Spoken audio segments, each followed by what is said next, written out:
পাখিদের সবসময় ফিট রাখতে এবং তাদের হেলথ ভালো রাখতে বিভিন্ন রকম ফল ফ্রুটস খাওয়ানো লাগে। তাই আজকে আমি আপনাদেরকে দেখাচ্ছি কি কি ফল আমি ওদেরকে প্রোভাইড করি।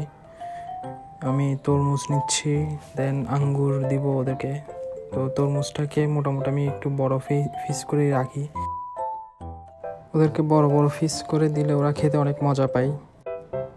এরপর একটা শশা নিচ্ছি, শশার কিছু টুকরো দিব ওদেরকে, যেহেতু গরম পড়তেছে শরীর যাতে ডিহাইড না হয় তাই এদেরকে শশা দিলাম। তো এখন টিটু চলে আসছে, টিটু নিচে আসে আমাকে কামড়াকামড়ি করতেছিল যাতে আমি ওকে উপরে তুলি। তো আমি শশার পিসগুলো ছোট ছোট করে দিলাম যাতে ওদের খেতে সুবিধা হয়।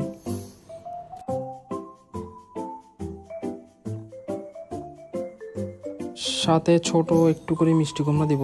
ওরা টিয়া পাখি মিষ্টি কুমড়া খেতে অনেক পছন্দ করে, তাই ওদেরকে মিষ্টি কুমড়া দেওয়া খুবই জরুরি।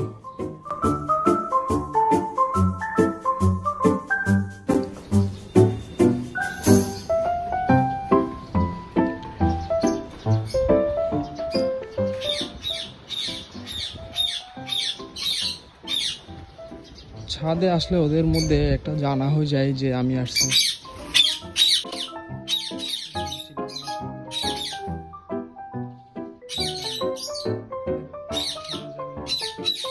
হ্যালো এভরিওয়ান, আশা করি সবাই ভালো আছেন। যে পরিমাণ গরম পড়তেছে আমার পাখি অসুস্থ হয়ে যাবে বলে এই জন্য সবসময় ওদেরকে আগের থেকে এখন বেশি টেক কেয়ার করতে হচ্ছে, কারণ প্রচুর গরম পড়তেছে। প্রায় 38 ডিগ্রি, প্রায় 40-এর কাছাকাছি যাচ্ছি। তো এখন ওদেরকে 3-4 বেলা করে প্রায় আমি গোসল করাই, কারণ ওদেরকে ঠান্ডা রাখা দরকার সবসময়। আর যাতে ওদের গরমটা ওরা হিট স্ট্রোকের ঝুঁকিটা না আসে, তাই ওদের খানার ডায়েটের চার্টও চেঞ্জ করা হয়েছে। ওদেরকে এখন রেগুলার তরমুজ যেগুলো ঠান্ডা জাতীয় খাবার আছে ওগুলো দেওয়া হচ্ছে। তরমুজ, তারপর আপনার শশা, এই টাইপের আপেল, এগুলো দেওয়া হচ্ছে কারণ অতিরিক্ত গরম। আমার রিং নেক মেলটা মোটামুটি মল্টিং শেষ করছে। দেখেন ওর লেজটা দেখলে বুঝবেন যে ওর মল্টিংটা শেষ। ও এখন মল্টিং শেষ করছে, শেষ করে এখন আগে থেকে অনেক সুন্দর হয়ে গেছে। ওকে দেখতে অনেক সুন্দর লাগে, মাশাআল্লাহ।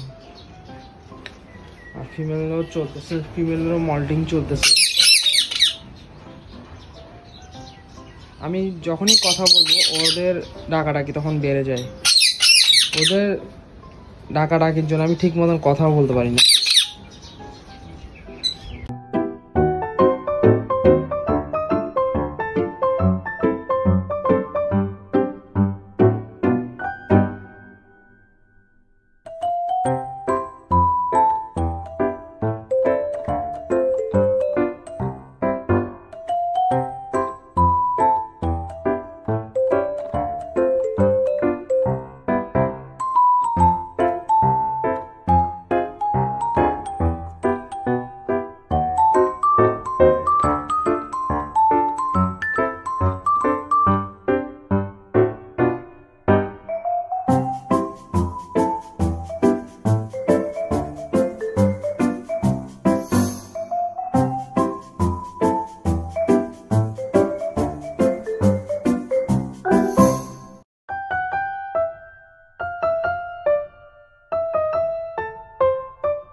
তো আমার ওদের খাওয়া দাওয়া যাচ্ছে, ওদের জন্য যে ফল ফ্রুটগুলো দরকার ছিল ওগুলো আমি ওদেরকে দিয়ে দিছি। এখন ওরা আনন্দ করে খাচ্ছে। আরেকজন অতিরিক্ত গরমে থাকতে না পারে এখানে ছাদে আসে ঘুম যাচ্ছে। এটাকে যদি চিনে থাকেন তাহলে অবশ্যই কমেন্ট করে জানাবেন। গত ভিডিওতে আমি ওকে দেখাইছিলাম।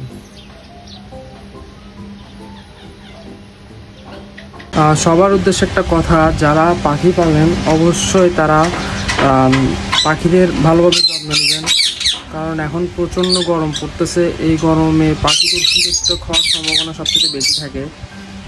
তো ট্রাই করবেন পাখিকে ঠান্ডা জাতীয় খাবারগুলো দেওয়ার জন্য। আর যদি পারেন প্রত্যেক দিন অন্তত পাখিকে স্যালাইন দেওয়ার ট্রাই করবেন। আর যদি পারেন তাহলে সবাই পাখিকে গোসল করাবেন। যেমন আমি দেখাই, আমি স্প্রেটা দিয়ে গোসল করাই ওদেরকে, প্রত্যেকদিন আমি এভাবে স্প্রে করি।